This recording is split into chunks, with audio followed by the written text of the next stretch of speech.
Franchise tag opening has started today. The window's open, and here's exactly what that means. It runs until March 8th, of course, and today's the 22nd, in case you're curious about the date. So there are two types of franchise tags. With the non-exclusive, outside teams can negotiate with that player, but their previous team has a chance to match the contract, whereas the exclusive does not allow a player to sign a deal with another team. It's very important. There's also the transition tag that allows players to negotiate with other teams, with the original team holding the right to first refusal. So, Jeff, we've mentioned it a couple times already, but take us through some of the top players who may be tagged this season. Let's start with wide receiver Davante Adams.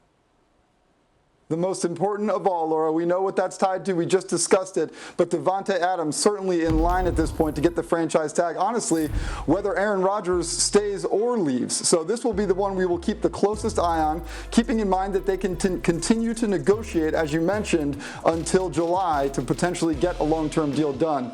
But staying in Green Bay is the priority when it comes to the Green Bay Packers for Davante Adams. There is nothing else there that we should expect.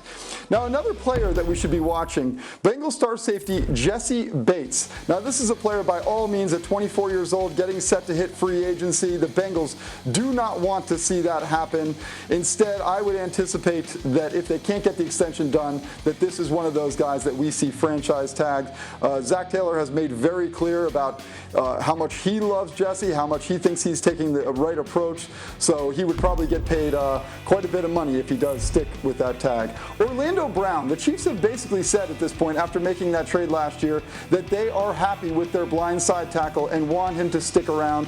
That means that a franchise tag is also a real possibility here, with the hopes of eventually, according to Brendan Veach, the GM, of reaching a long-term deal. If he plays on the franchise tag, though, he'd be paid $16.5 million.